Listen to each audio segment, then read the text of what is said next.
buildings in Western civilization were symmetrical, that is, on a centered axis.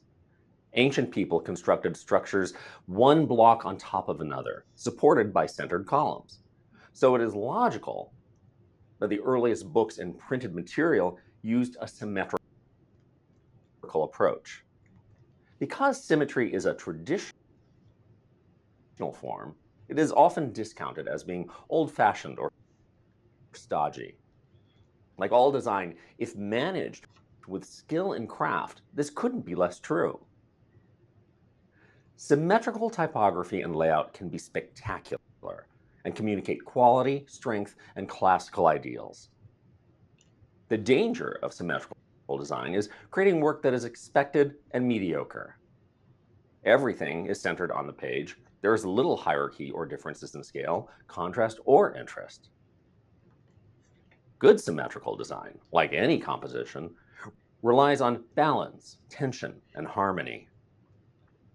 Years ago, when I first started working, a very smart and revered typographer told me to think about the shape of a chandelier when I worked with centered layout.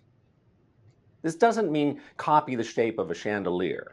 The goal is to work with the scale and line breaks to minimize creating blocks of type. A chandelier is balanced and appears light, even though it may fall and crush you with its weight. The title here is dominant, but the open letter spacing maintains delicacy and lightness. The addresses at the bottom are broken on different lines to aid in reading. Create a pleasant rag, not a rectangle. Try this. Rather than lining the typography and elements to be justified on the left and right, play with the scale. Think of the forms balancing as a mobile. Solid shapes will add weight, and smaller typography feels lighter. This will also create varying line lengths that activate the space. Tension is maintained by the relationship between the typography and the scale and form of the solid shape. Proving that symmetry does not need to be stayed, the firm Brighten the Corners breaks the text apart with German on the left and English on the right. What could have been a dull block of type in the middle of the page is energized by the action, restrained typography, the playful use of color, and ample negative space. A symmetrical layout can be tricky, since we don't have the same freedom with placement as asymmetrical layouts. But there are times when a centered approach speaks about dignity and is more formal. In those instances, the details are critical. Every choice, from type style and scale to color, is presented to the world with no distractions. Don't be daunted by this. Remember the cooking analogy. If you work with incredible ingredients, in the case of layout, typography, imagery, and form, it's hard to make something bad.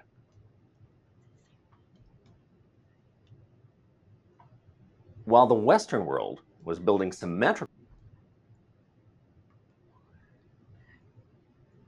buildings out of stones, Japanese structures, by necessity of their environment, were built of wood. Rather than doors that opened out, these structures use lightweight wooden sliding doors. The act of opening a sliding door creates an asymmetrical opening.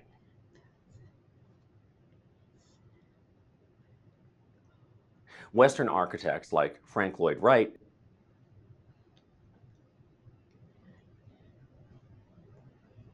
use this approach, and asymmetrical layouts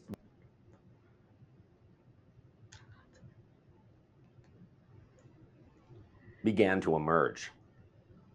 Today, we still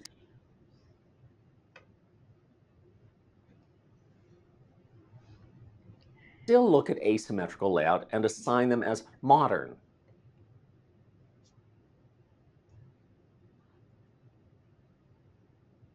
edgy or avant-garde, as opposed to the classical centered layout. Asymmetrical solutions typically feel more casual than symmetrical layouts. This is a good way to set a friendly tone, one that says, I'm not uptight, I'm friendly and groovy. If symmetry is based on a beautiful and elegant form like a chandelier, asymmetry is like a mobile. There is no perfect formula to keep all the forms from tilting to one side or falling to the ground. It is a constant shifting of balance using a shape, typography, scale, and imagery.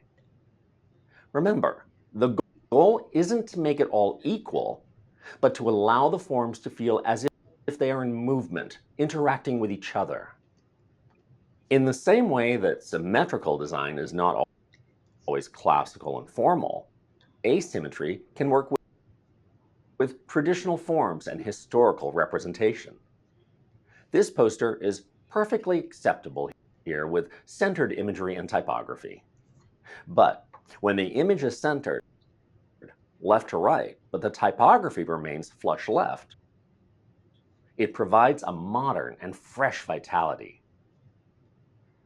Good asymmetrical design is not a free-for-all with images and typography. It succeeds when the same care and skill used with symmetrical design is employed. At the core of a successful asymmetrical layout is a clear system of alignments, order, and consistent proportions. In order for everything to feel cohesive, the elements and negative space must feel unified and related. The freedom of an asymmetrical layout doesn't preclude maintaining consistent rules. It's a good idea to make sure that you're working within a structure. Here, a series of squares keeps the content ordered. And hidden in that system of squares is a number 1, signifying the store's premier status. If the layout has typography that is flush left, centered, and flush right, it's a mess. Stick to one system throughout. If one block of text is flush right, then all of it is. I make sure all my type sizes are related. If the body copy is 8-point, the headlines are 16-point, I do the same with images. One can be 12 picas across, another 6 picas. This consistent use of scale will help create cohesion. I then look at my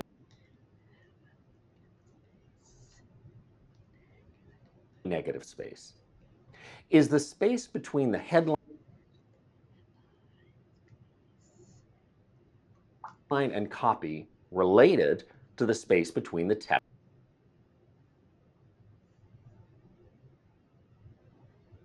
and image? When there is an optical similarity to all elements, they will always feel united.